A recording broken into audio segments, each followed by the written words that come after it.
The scent of hot oil and pine needles was thick in the twilight air.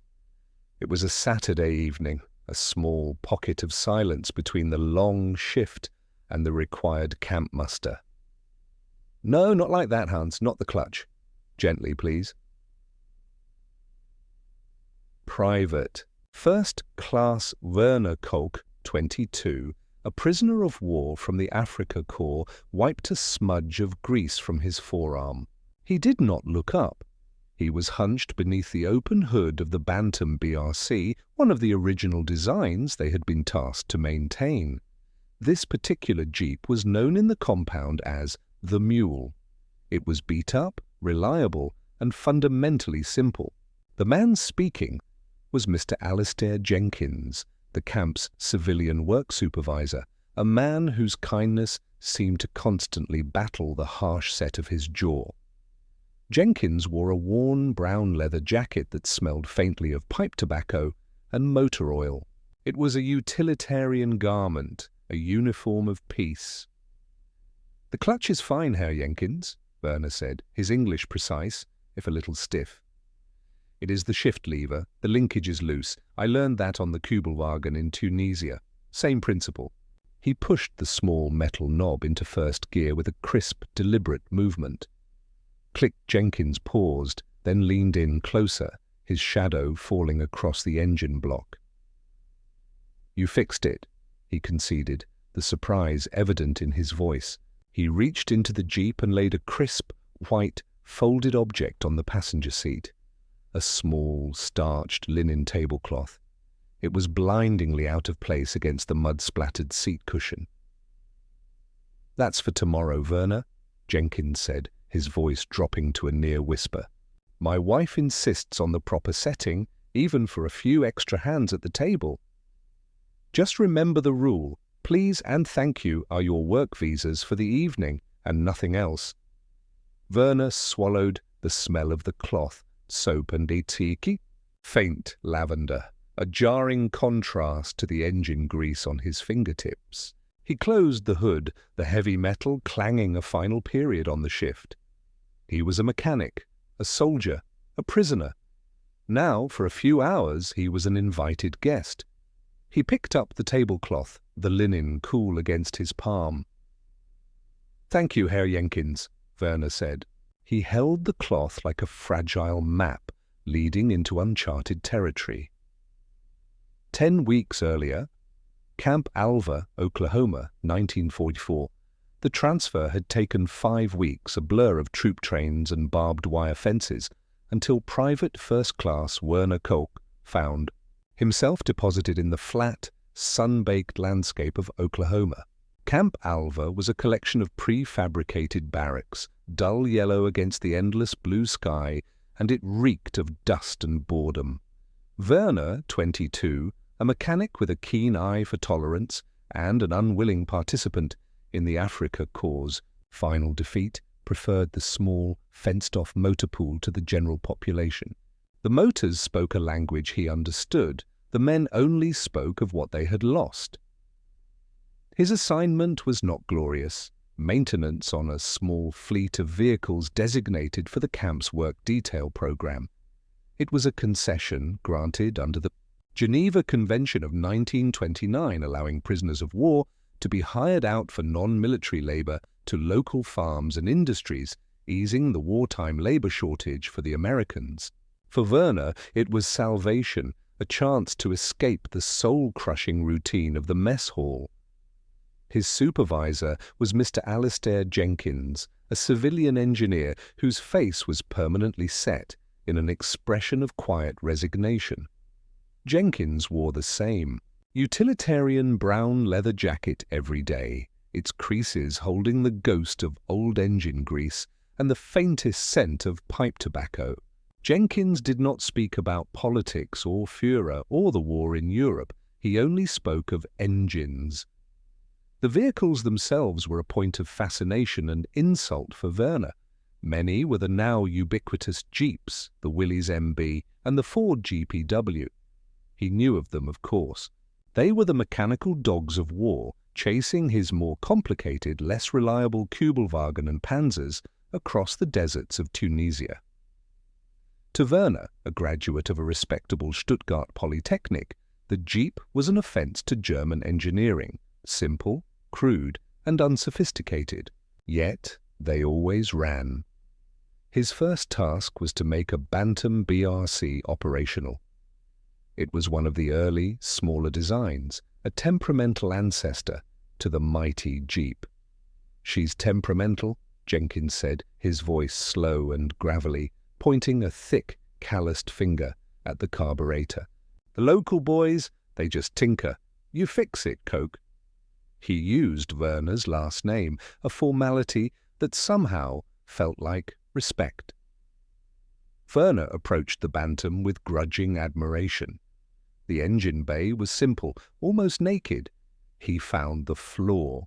Quickly, a poorly seated gasket, a 10-minute fix that required a steady hand and a metric wrench, a tool Jenkins silently handed him from a toolbox that looked older than Werner himself. The local mechanics had missed it. They were used to brute-forcing problems. Werner was used to precision. When the Bantam roared back to life, its 4 cylinders thrumming a deep, satisfying beat, Jenkins merely nodded. He did not praise, he did not smile. He simply walked to the workbench and retrieved a heavy, oil-stained white rag, placing it on the passenger seat of the newly repaired vehicle. "Clean the spark plugs every 50 hours, he instructed. "They don't like the low-grade fuel we're burning here." "No excuses. Keep the tools clean." It was a quiet challenge, a demand for professional standards that transcended the barbed wire. Werner felt a flicker of the old pride, not the empty pride of a failed army, but the concrete pride of a craftsman. Later that week, while organizing the spare parts inventory, Werner saw a newspaper clipping taped to the wall near Jenkins's desk, half hidden by a stack of manifests. It was a blurred picture of a Jeep, not carrying soldiers, but pulling a field ambulance, its tires churning through mud.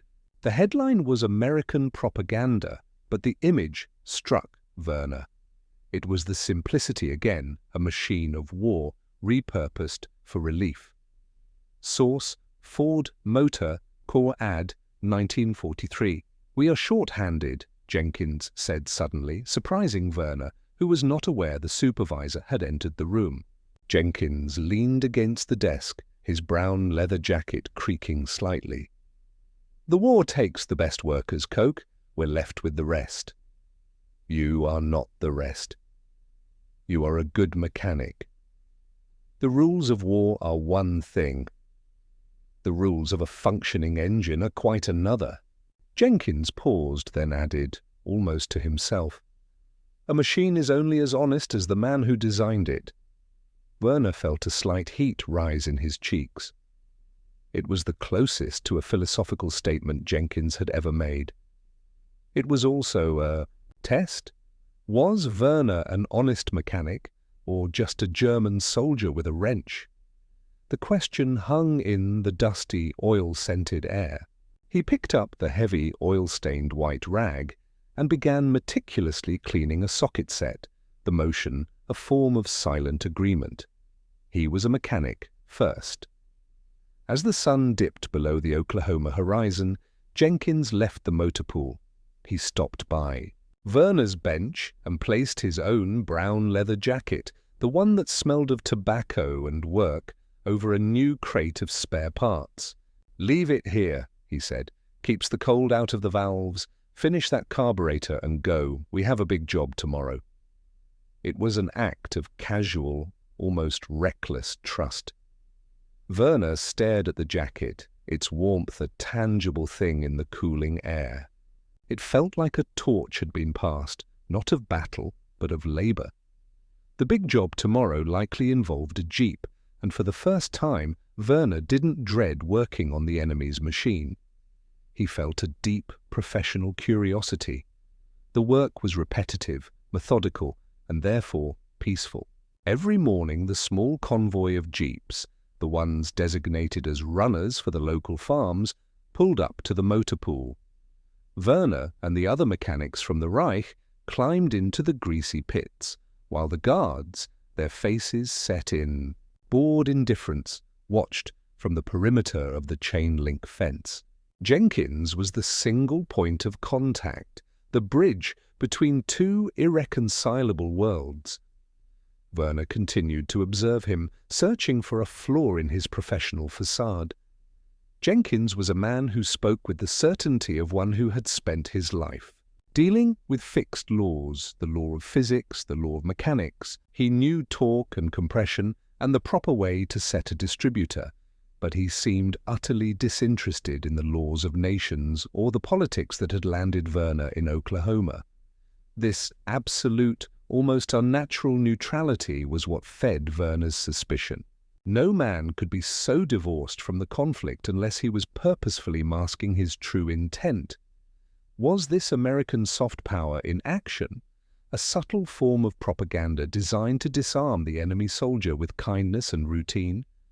The rules, however, were clear, enforced both by the camp commandant and the Geneva Convention itself.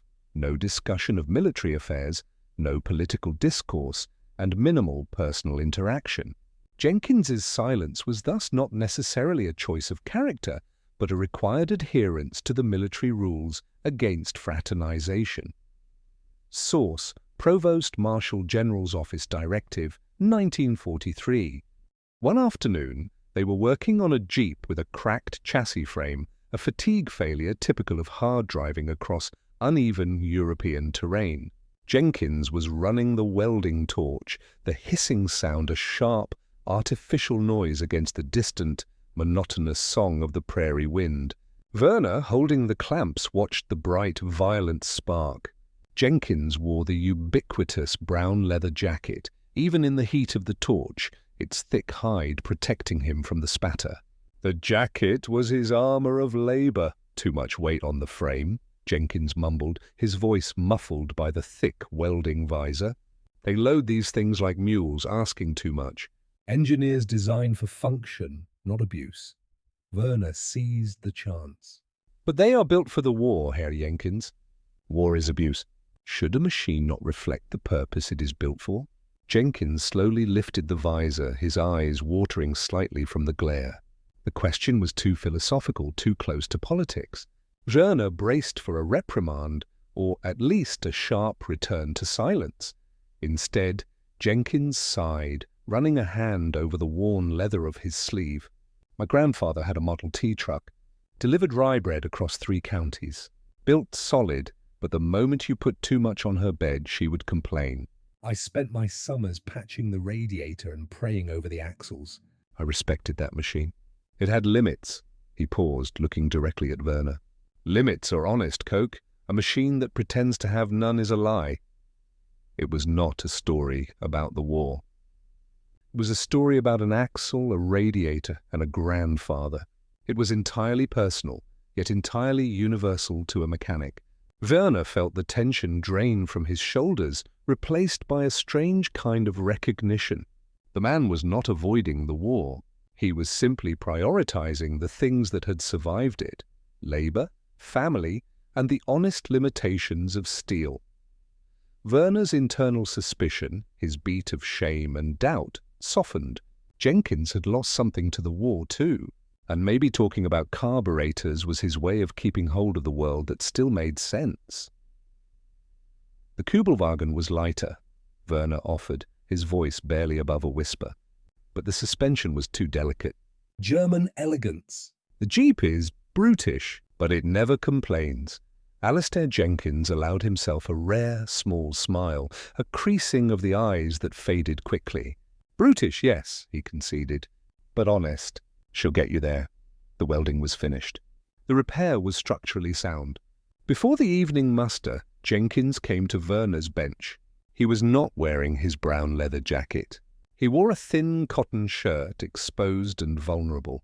I have a separate project, Jenkins said, lowering his voice. A friend's car, not military.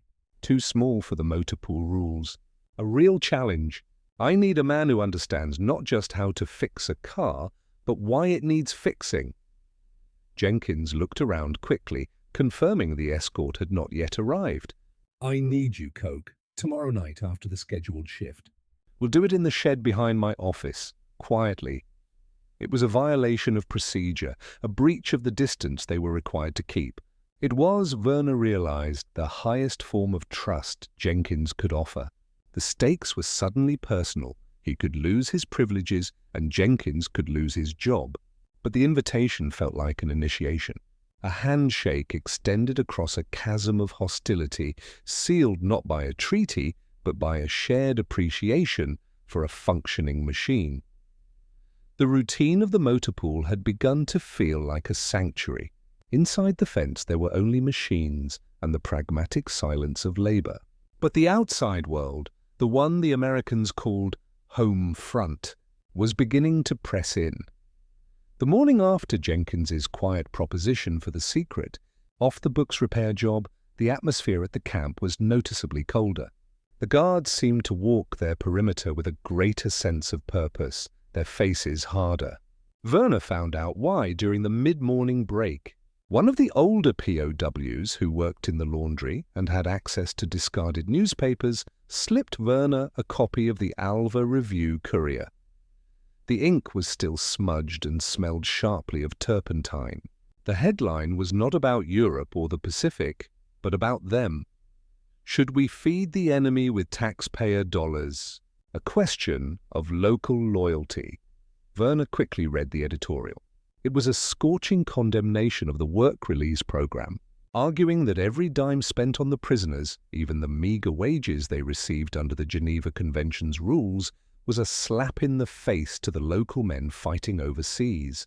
The article claimed the prisoners were being coddled and fattened, while American boys eat K rations. It demanded that the Provost Marshal General's Office review and immediately terminate the labor contracts. Source: Local Newspaper Editorial, Oklahoma, 1944. A wave of heat and shame washed over Werner. It was the public face of the hostility he had always expected. His initial suspicion of American kindness was momentarily reignited. Perhaps this was simply the lull before the inevitable storm of resentment. The work release was a privilege, and this editorial was the match set to the dry tinder of local prejudice. The day's assignment involved a jeep that had failed to clear a ditch during a supply run, severely buckling a rear wheel assembly and leaving the vehicle listing badly, like a crippled animal. Werner stared at the damaged jeep, its wheel bent at an impossible angle, mirroring the twisted sentiment of the article he had just read. The clean smell of fresh ink from the newspaper was an acidic contrast to the familiar scent of mud and gasoline. Alistair Jenkins arrived shortly after, but unlike the previous day, he carried an air of palpable tension. He did not speak to Werner or any of the prisoners directly. He only spoke to the military sergeant in low, clipped tones, the conversation punctuated by sharp gestures towards the damaged jeep. The sergeant looked grim. Werner watched, his heart heavy with the fear that his brief escape into honest labor was over. This was the direct conflict, the fear of being reduced from a respected mechanic back to a faceless enemy number confined to barracks and uselessness. Then Jenkins did the unexpected. He walked straight past the jeep, ignored the article taped to the wall, and went to his tool chest. He returned, not with the welding torch, but with a small, specialized tool, a unique kind of impact driver Werner had never seen, clearly an heirloom or custom piece. Jenkins stopped next to Werner, his back to the observing sergeant, and put the tool directly into Werner's hand. The cold metal was heavy, a promise of complicated, challenging work. "The differential," Jenkins muttered, keeping his eyes on the wheel. "The lock nut is seized. It won't give to a standard wrench. This belonged to my uncle. He was stubborn too. Use it gently, Cope. Don't break the teeth." It was the turning point. Jenkins had been challenged by the community, but his response was not to withdraw his trust. It was to deepen it, to double down on the professional relationship. He hadn't mentioned the newspaper, confirming his unstated belief. Politics were noise. The broken differential was reality. Werner accepted the tool, the cold, stubborn steel reassuring in his palm. He felt a fierce beat of internal loyalty toward the older man and a rising surge of protective anger against the anonymous critics writing from their warm offices. They saw a threat. Jenkins saw a seized lock nut that needed precision. Werner knelt beside the listing jeep, the torn newspaper now crumpled in his pocket.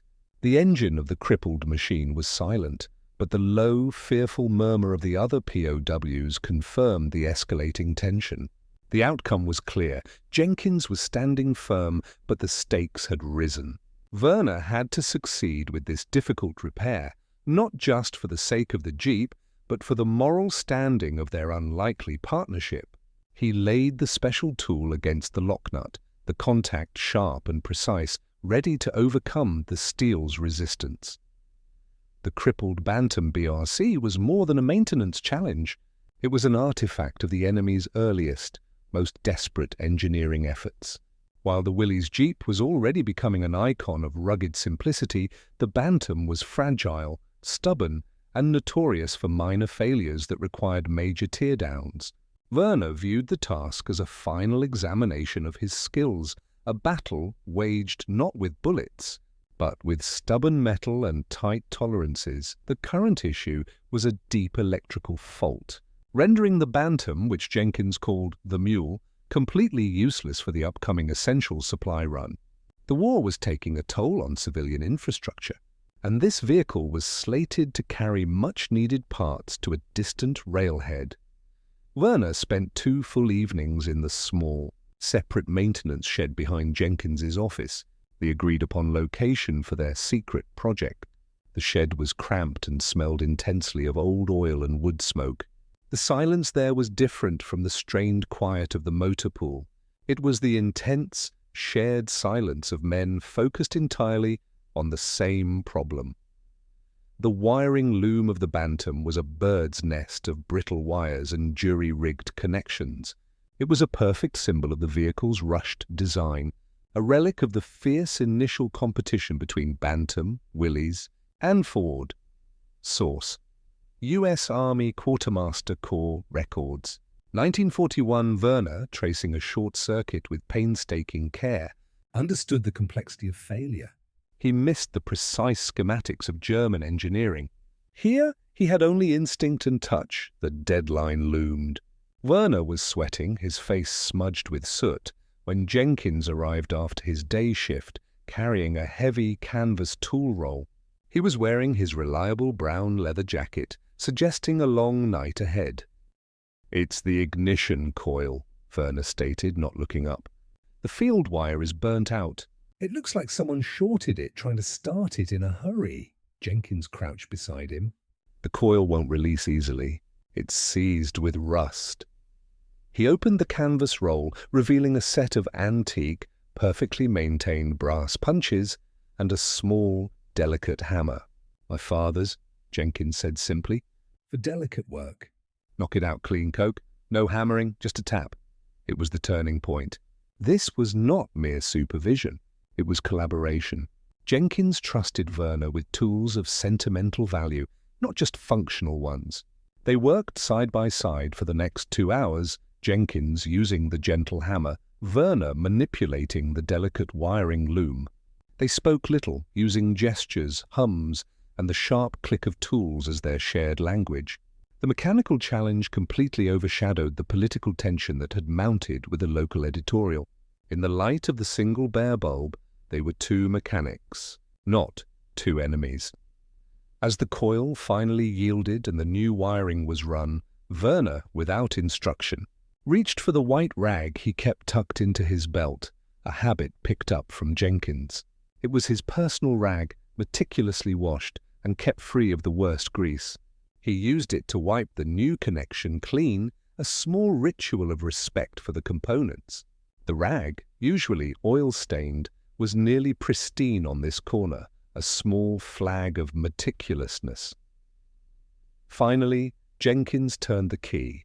The Bantam's engine coughed once, hesitated, and then caught with a strong, even rhythm.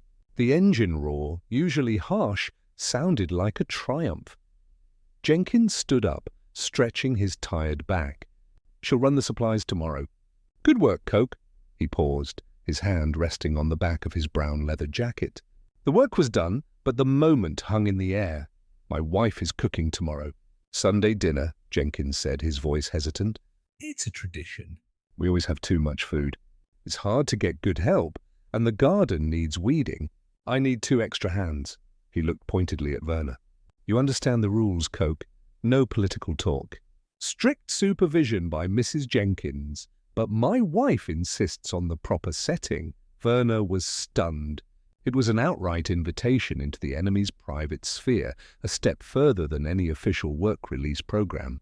The tension returned, sharp and sudden, now rooted not in fear of reprisal, but in the overwhelming fear of social intrusion.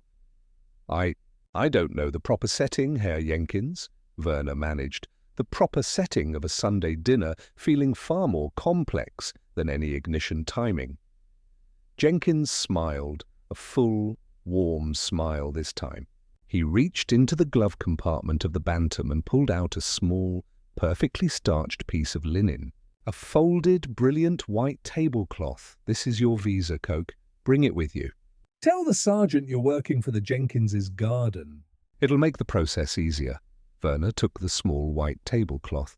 It smelled faintly of laundry soap and the ghost of something sweet, utterly alien to the grease and metal surrounding him. He held it, a symbol of domestic peace held against the backdrop of mechanical warfare.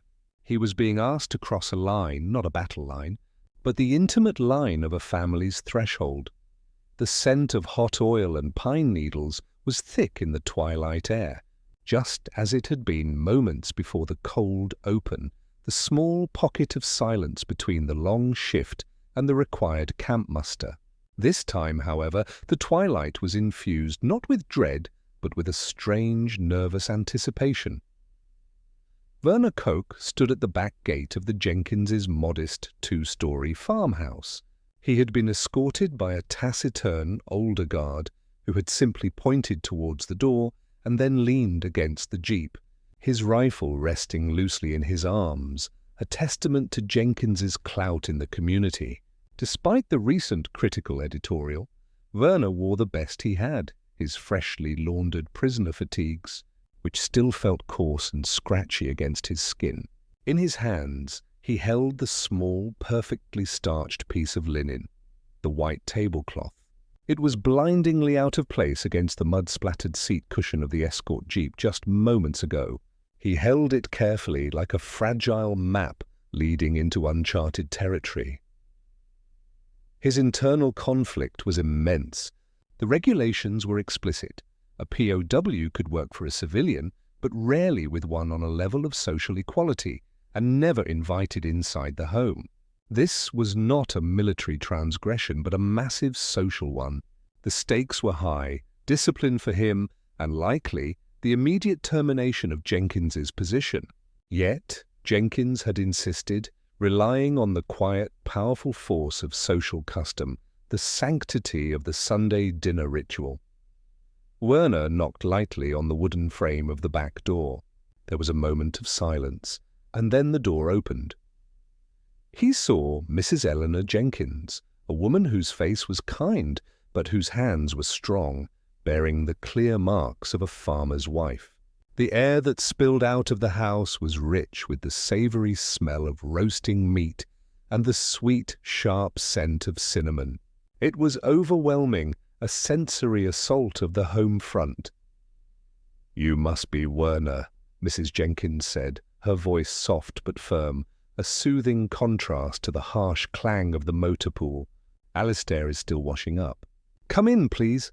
She stood aside, offering the first full view of the kitchen, clean, warm, and utterly foreign. On a small wooden table in the corner, Alistair Jenkins was hunched beneath the open hood of the Bantam BRC, one of the original designs they had been tasked to maintain. This particular Jeep was known in the compound as the Mule. It was beat up, reliable, and fundamentally simple. Jenkins was wiping a smudge of grease from his forearm. He did not look up. "No, not like that, Hans, not the clutch." "Gently, please." Werner flinched slightly at the familiar exchange. The phrase an exact echo of the cold open. He corrected Jenkins instinctively, momentarily forgetting his status. "The clutch is fine, Herr Jenkins," Werner said, his English precise, if a little stiff. "It is the shift lever. The linkage is loose. I learnt that on the Kubelwagen in Tunisia.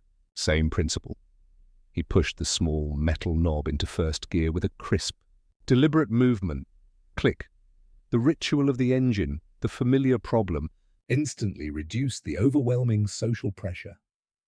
Jenkins slowly rose, his expression conceding the correction. "You fixed it," he conceded, the surprise evident in his voice. He reached into the Jeep and laid a crisp, white, folded object on the passenger seat, the small, starched linen white tablecloth. "That's for tomorrow." "Werner," Jenkins said, his voice dropping to a near whisper, "my wife insists on the proper setting, even for a few extra hands at the table. Just remember the rule. Please and thank you are your work visas for the evening.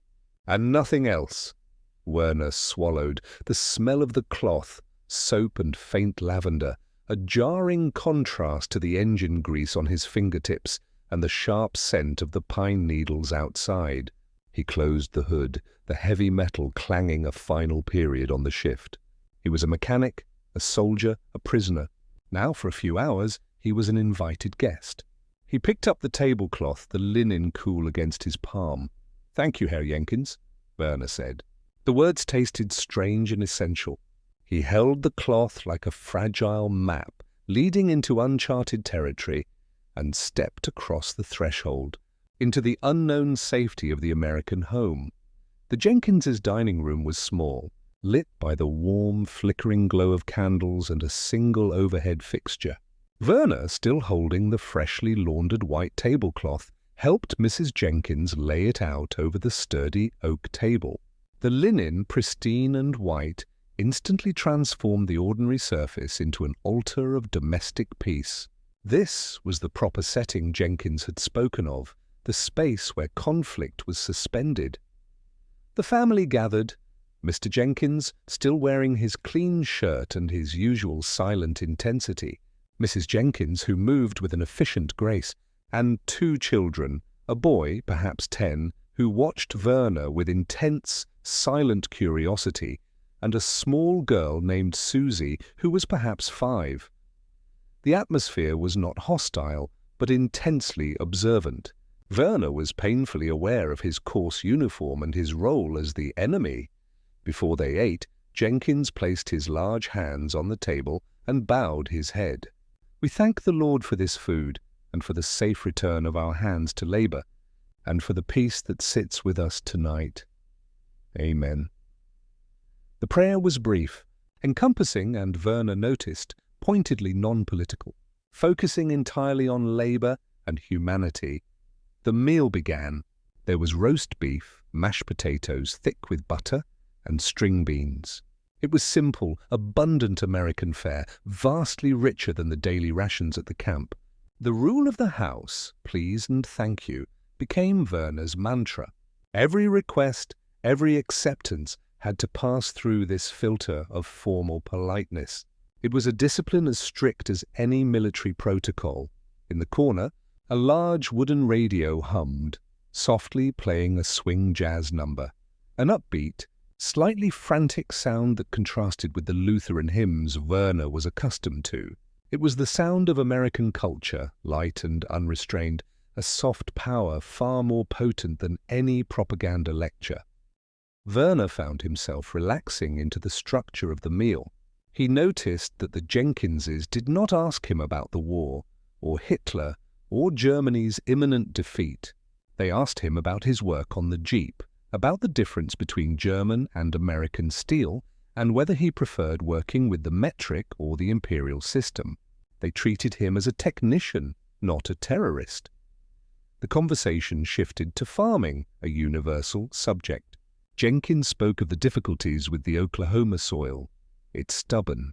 Like that Bantam BRC," Jenkins chuckled. "No, sir," Werner corrected politely. having adopted the southern manners of the local guard.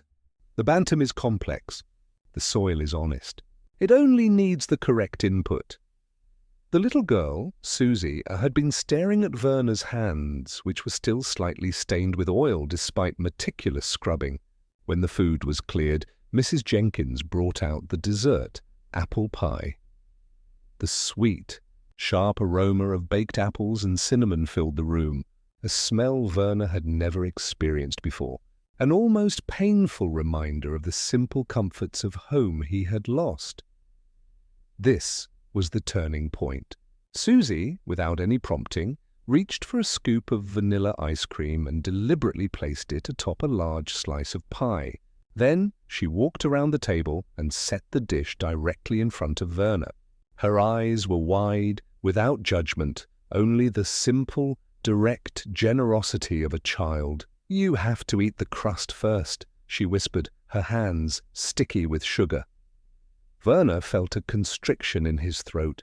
This small, uncalculated act of kindness, backed by the pervasive, warm aroma of the apple pie, broke through the iron wall of his military reserve faster than any interrogation could.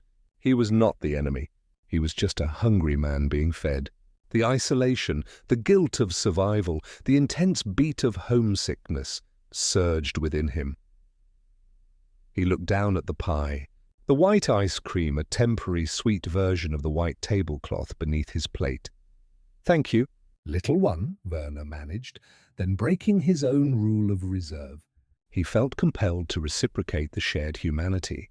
"My mother," he began, his voice rough. "She made a very heavy bread, pumpernickel. We used to eat it with butter and jam, mostly during the harvest." He spoke of his mother, not of his father, the soldier, and the shared memory felt like an offering across the vast cultural gulf.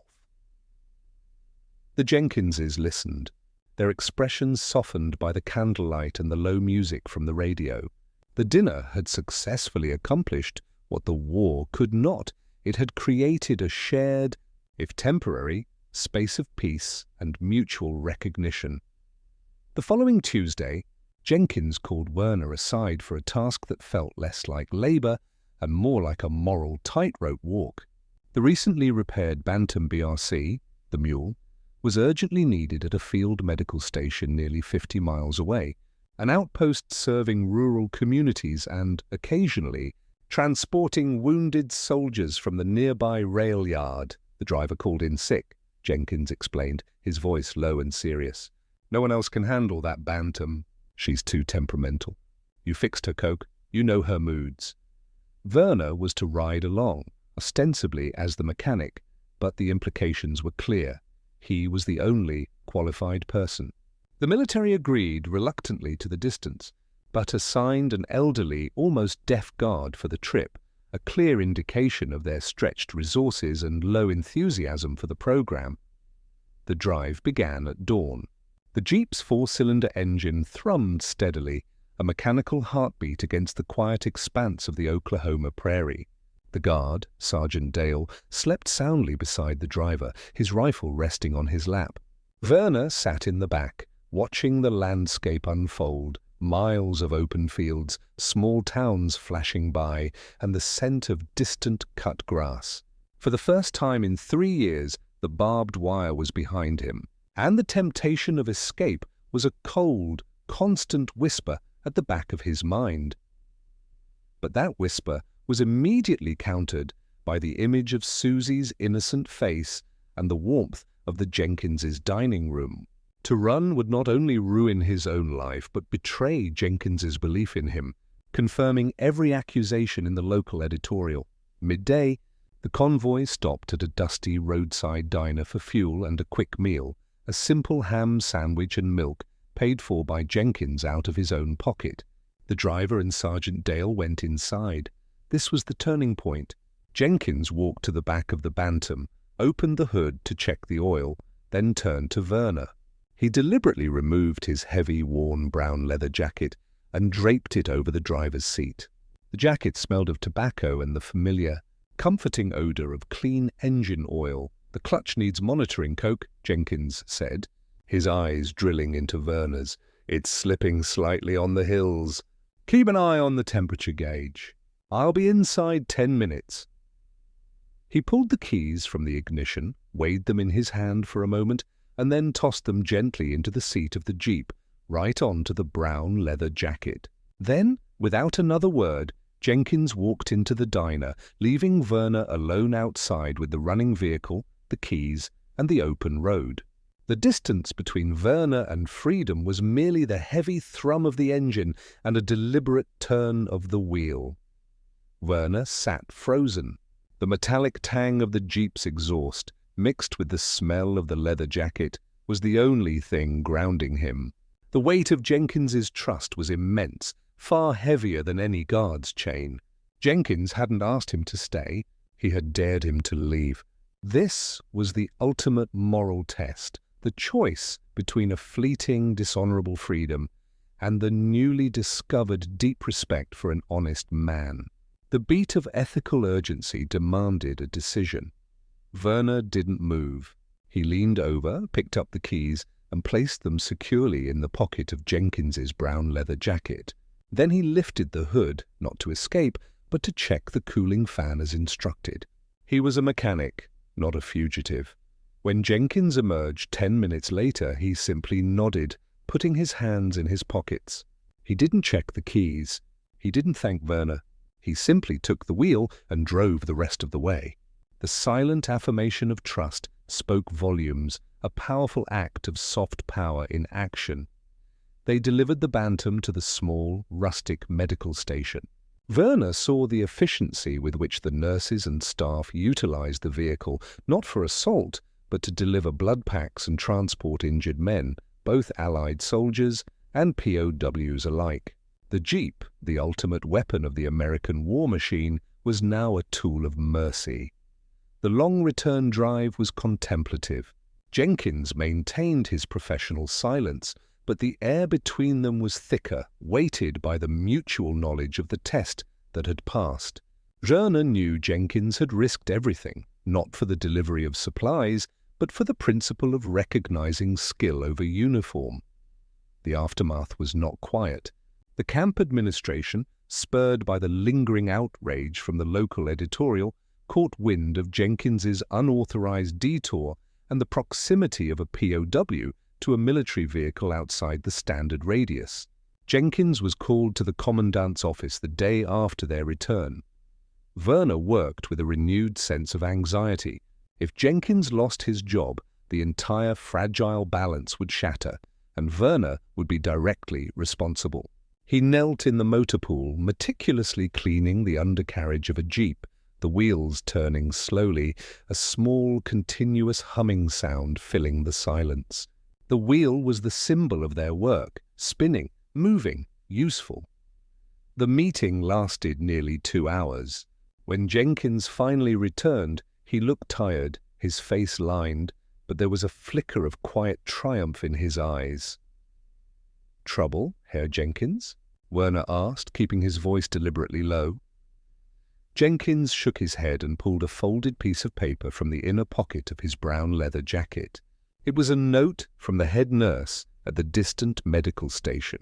It wasn't about the delivery of the Bantam BRC. It was a deeply felt thank you for the prompt repair that had allowed them to immediately transport a critical patient.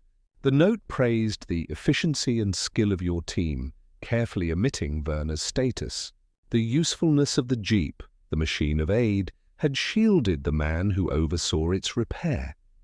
This was the core turning point. Werner realized that the Jeep had, quite literally, become the shield.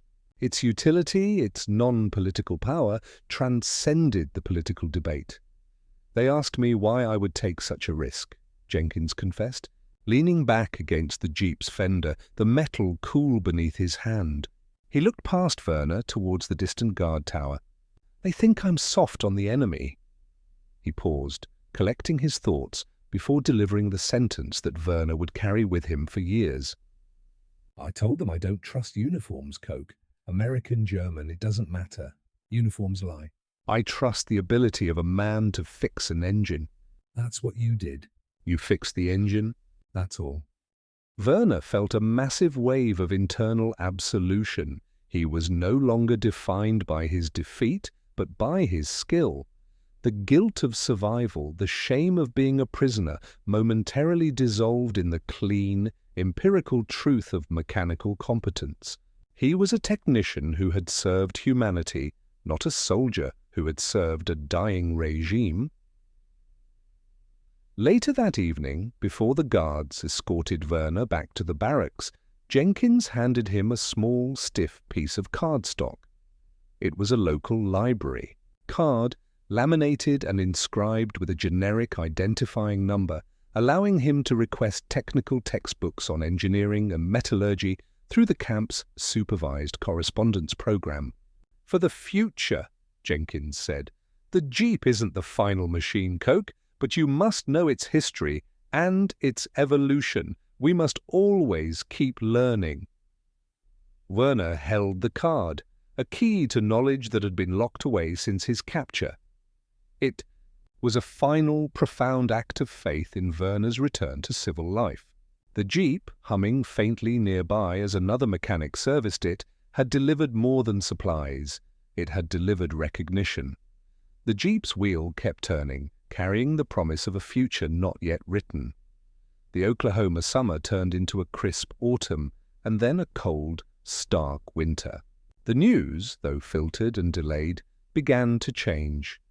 The distant static of the radio in the barracks, usually restricted to local weather reports and sanitized swing music, occasionally carried sharp bursts of excitement that even the guards could not fully suppress.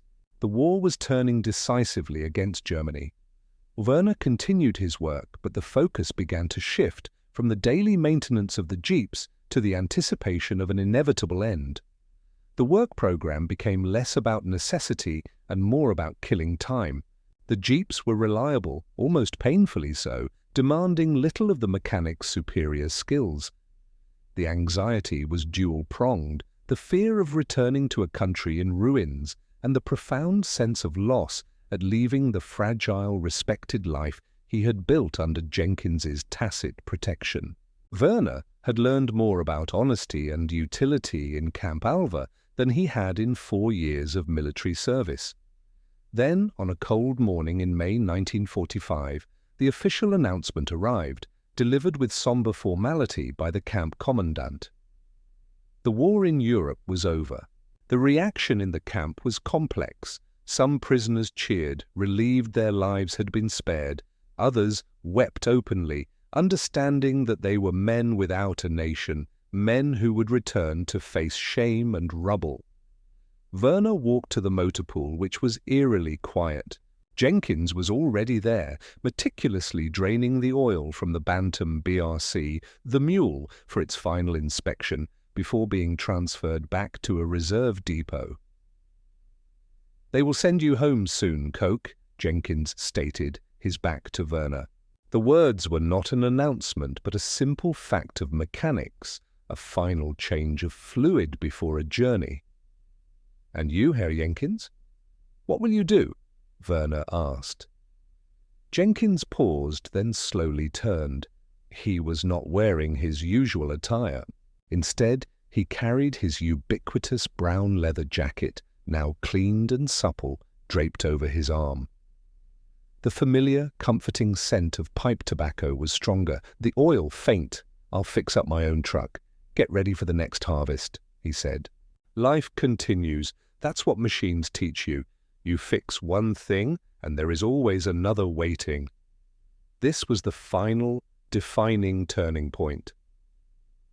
Jenkins approached Werner and carefully folded the jacket over Werner's arms. The leather was warm. "This is mine," Jenkins said. "But it's yours now. It has a good history. It survived the dust, the cold, and the heat. It's honest leather. You'll need it where you're going." It was the ultimate gift, a symbol of Jenkins's civilian life, his code of utility, and the unwritten promise of professional respect. It was the coat of a working man, not a soldier.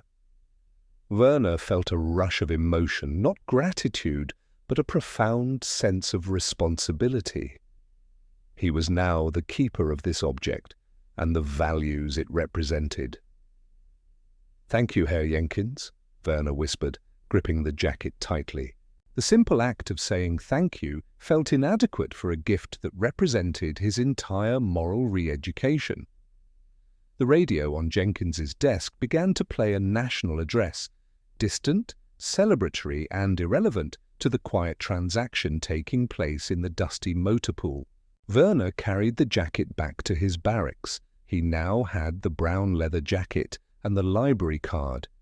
He did not have a home or a currency that was worth anything, but he had the engine of reconciliation, built not from steel, but from trust and shared labor. He knew that when he stepped onto the troop train for the long journey home, he would be leaving Camp Alva as a prisoner, but returning to Germany as a man with a new foundation. The journey home was long, fraught with stops, inspections, and the bleak scenery of a continent reduced to fragments. When Werner finally arrived back in his hometown in the Ruhr region of Western Germany, the reality was harsher than anything he had imagined. Buildings were skeletal, the air smelled permanently of soot and wet concrete. He carried only a small canvas bag and two priceless items, the laminated library card and Alistair Jenkins's brown leather jacket.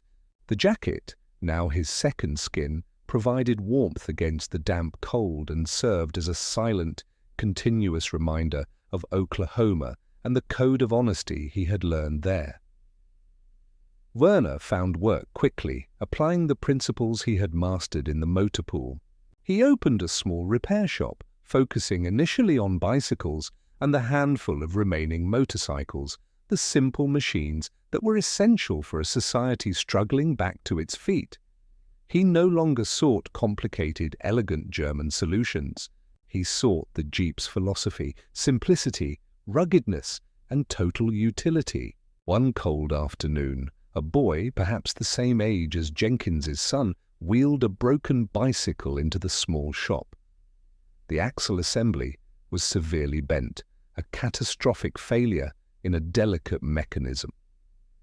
"Can you fix it, Herr?" the boy asked, his voice thin with disappointment. "No one else will try. They say it is too difficult now to find the right part."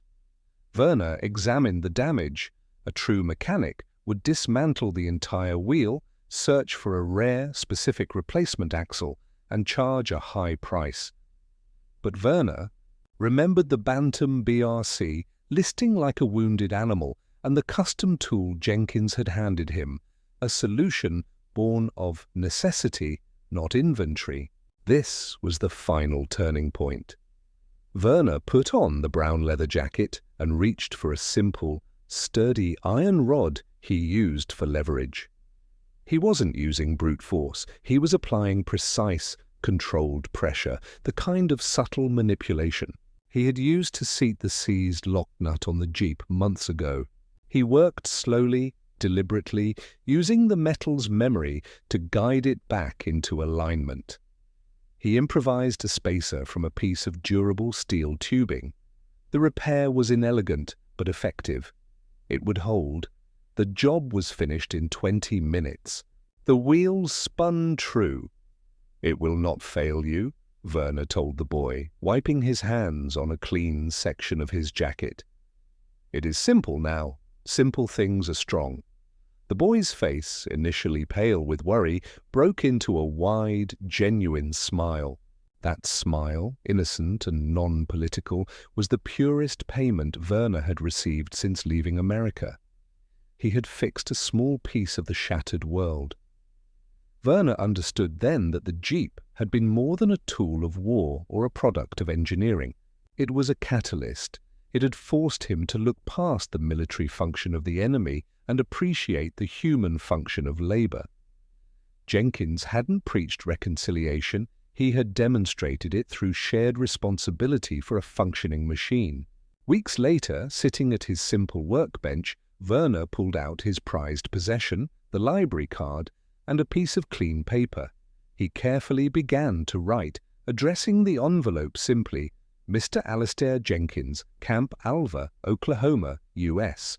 He wrote, not as a former soldier writing to a former captor, but as one craftsman to another, detailing his life, his small shop, and the philosophy of utility that now guided his work.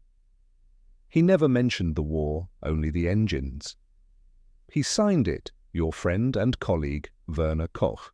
He had returned home to ruins, but he carried with him the engine of reconciliation, a simple, honest power built for any terrain, any weather, and any peace.